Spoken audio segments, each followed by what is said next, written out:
What's up everyone, Steve here. Now we are going to talk about Pokemon investing today. Yes, Pokemon investing. I have been asked on Instagram, Steve, what do you think the best use of $5,000 is in Pokemon currently? What should I invest in? And this is a pretty deep-seated, rooted question. I mean, I could answer this wrong. I could lose thousands of dollars for this person. If I answer this right, I could help them gain thousands of dollars. So let's break down this kind of thing. If you're not sure who I am, you're new to the channel, my name's Steve. I go by Pokemon Steve online. I have a few eBay stores. I've been selling for about 8 years now. I've sold multiple millions of dollars worth of items, and I have a little bit of an idea of what a good item is and what a bad item is, or everything in life. And all the advice I'm about to start off with, we got two parts to this video. I got a little bit of life advice for you, my friend on Instagram, and I got a little bit of selling advice on the back of the whiteboard. We'll get to that later. So yeah, let's this whole Pokemon investing thing is kind of crazy. It's a little bit of a craze that's happened in the past few years. And I spent the better half of the morning just watching some Pokemon investing YouTube channels. And I didn't realize how many there was. I honestly, I never saw that part of YouTube. Most of my YouTube feed has nothing to do with Pokemon. It's just stuff that I enjoy. And I had a look, and there's a lot of Pokemon investing channels. And I was not very impressed with what I saw, to be honest. There's a lot of people doing it. And there's a lot of people, they have a whole bunch of like modern product on the back of their wall. And it's not that really impressive, in my opinion. And I don't really know what's going on. I don't know why these people are giving advice, to be honest. No offense. If you guys are one of them, hey, no offense. Don't hate me, okay? I'm just a seller. You're an investor. We're completely different people.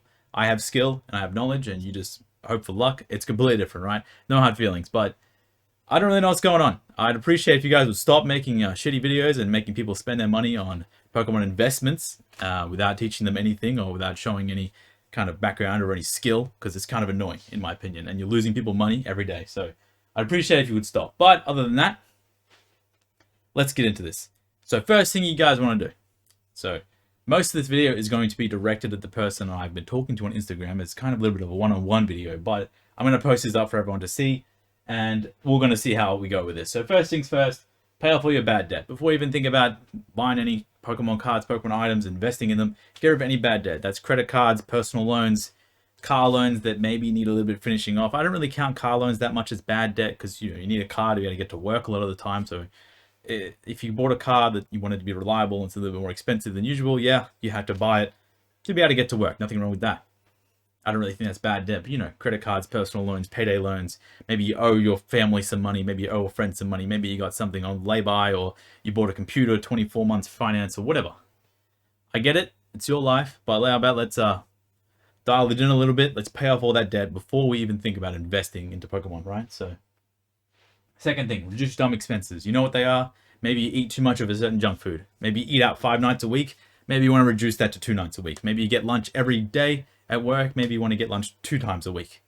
Just reduce. And just not cut out, because life is worth living. Sometimes in life, we need to sacrifice some things to be able to have other things, right? We're going to sacrifice money so we can have a nice fancy lunch made for us. We want to get some drinks after work. We want to get some drinks before work. Maybe you're just crazy like that. So reduce some expenses. You don't need Netflix, YouTube Premium, other premiums from other websites, if you know what I'm talking about.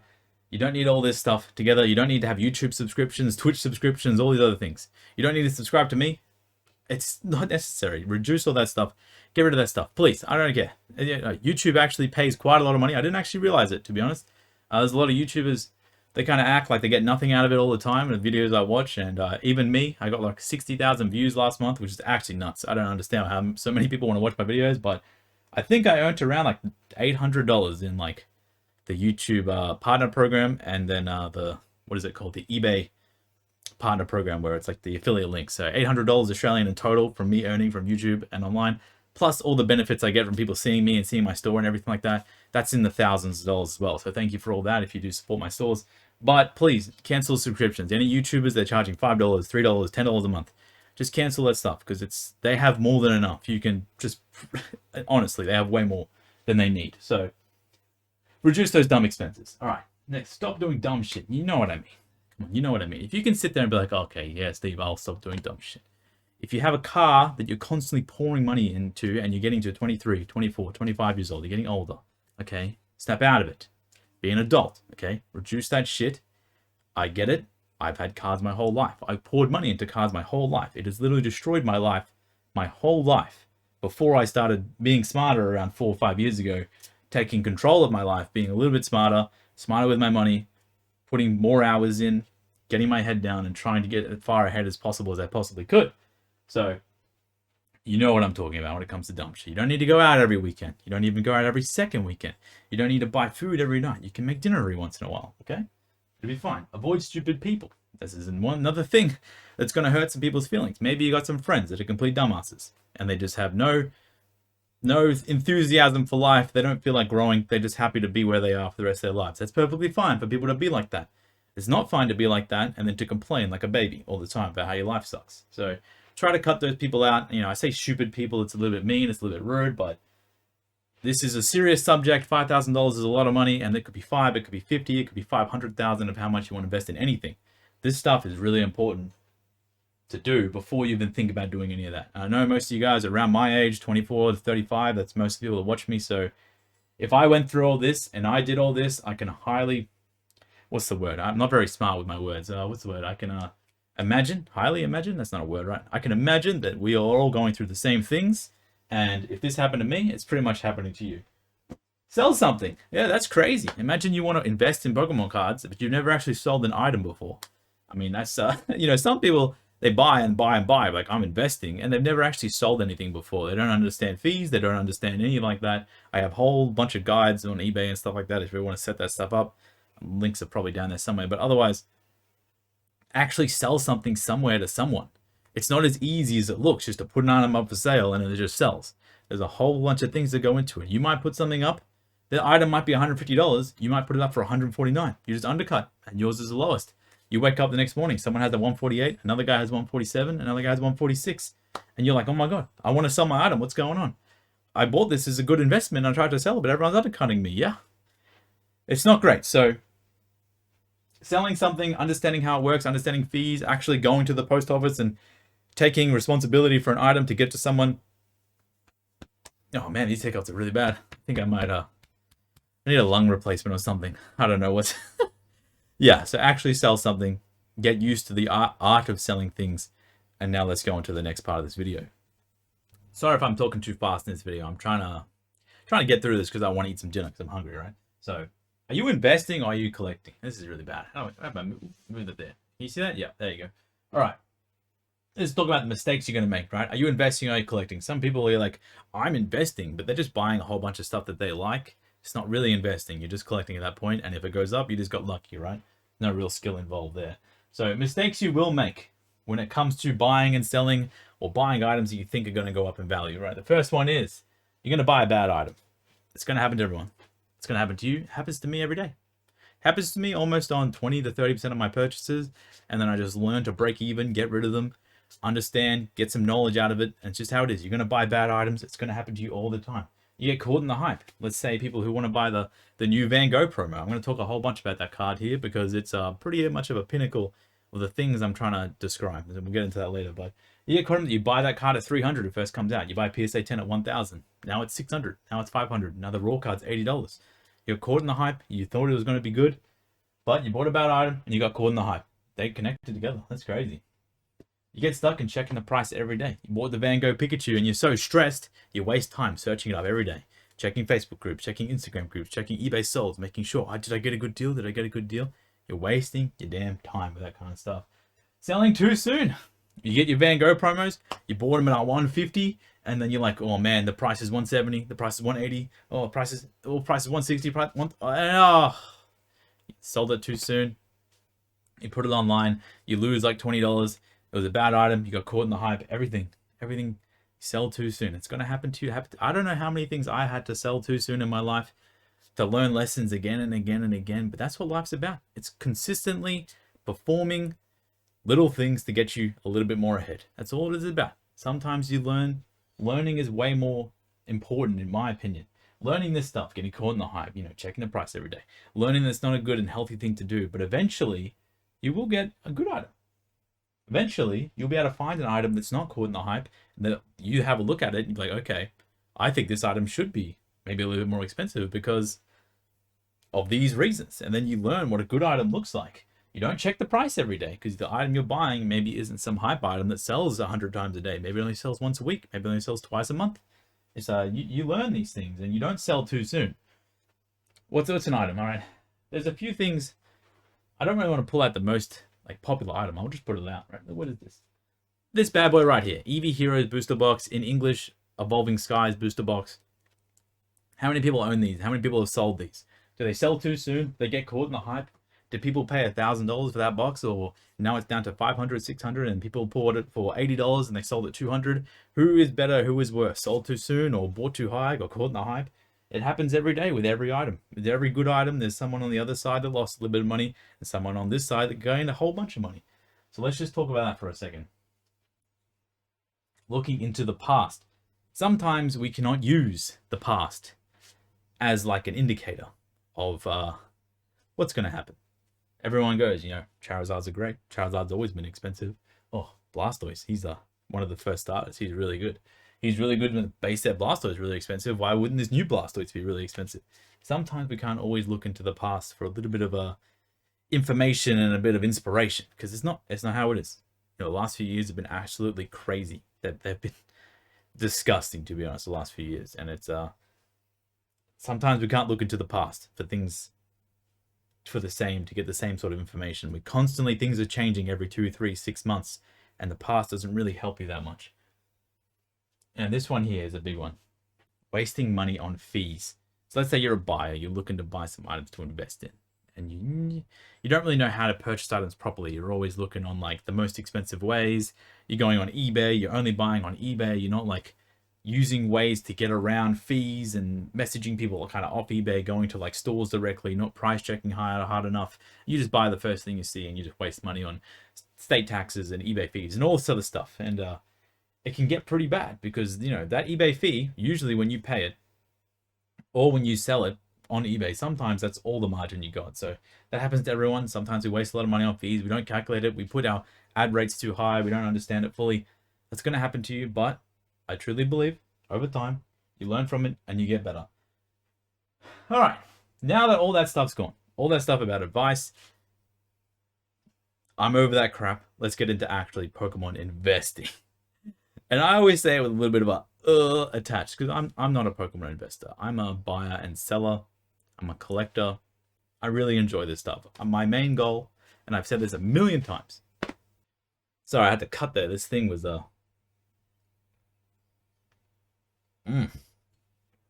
This thing was making so much noise outside.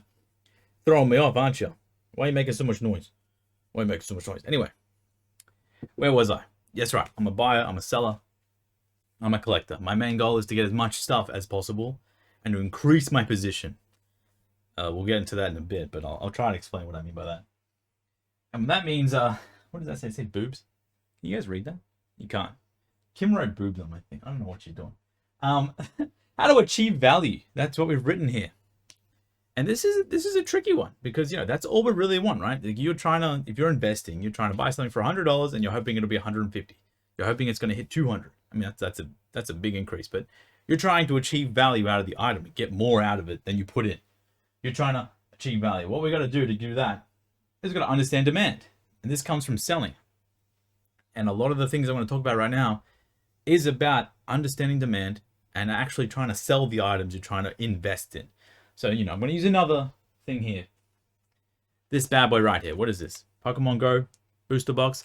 A lot of people like to invest in sealed, so I'm just going to use these as the kind of benchmark for a lot of my examples. But Pokemon Go booster box.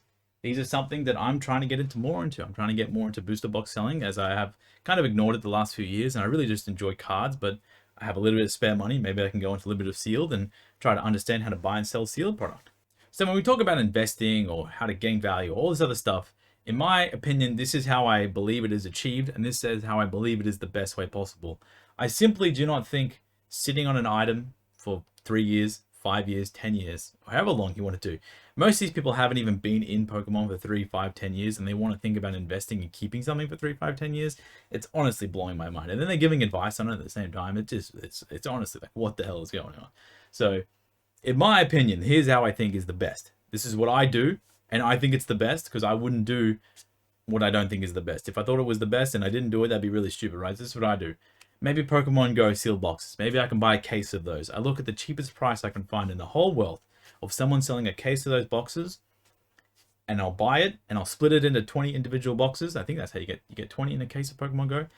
Even if you don't, You get 20 in the case, and I try to split it up and sell them individually. Maybe at a 20% margin, 15% margin, because sometimes cases are a little bit more expensive. Some cases are a little bit less expensive. Sometimes you can arbitrage. I wrote that down here somewhere, over here. You can buy a product that comes from a different country than yours, and you can sell it in your country, and maybe you can gain a little bit of value that way. In my opinion, I think, buying a case of Pokemon Go, splitting it up, selling a box at a time, is a whole lot better than buying a case and putting it in the closet and selling it in 5 years' time. Because, if I'm putting my money, my hard-earned money into a product, how do I know that product's even good if I can't even sell it at today's market price?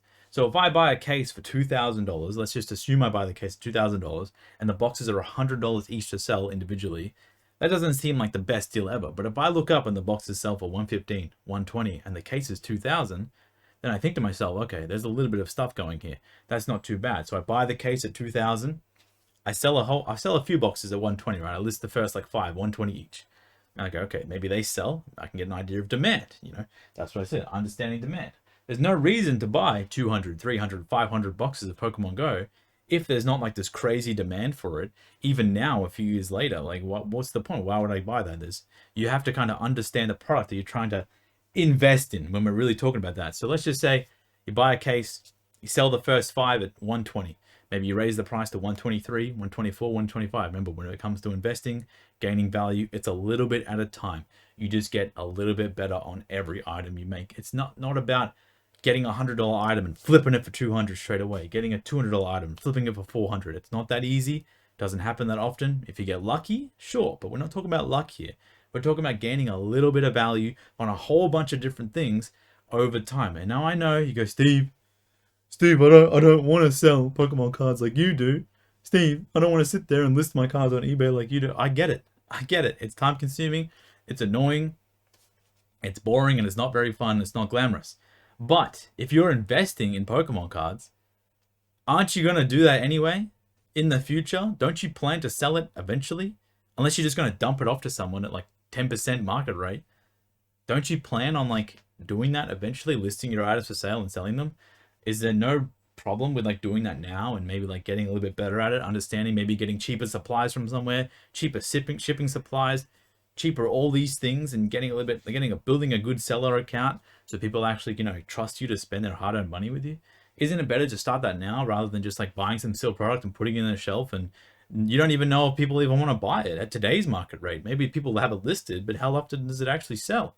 It's just like I'm saying, we talked a little bit about arbitrage. I can buy stuff from the UK that hasn't been sold in Australia before because it's a UK exclusive item. I can buy stuff from America, hasn't been sold in Australia before. People in America can buy stuff from Japan. People in Japan can buy stuff from America, Australia, and the UK. There's a whole bunch of different things you can do to gain value kind of like instantly just by putting in the effort and getting the item to you. Also, you can buy the items like a 20 box sealed case and split it up and get value that way. Make a little bit more per box because you're putting the effort into actually selling them.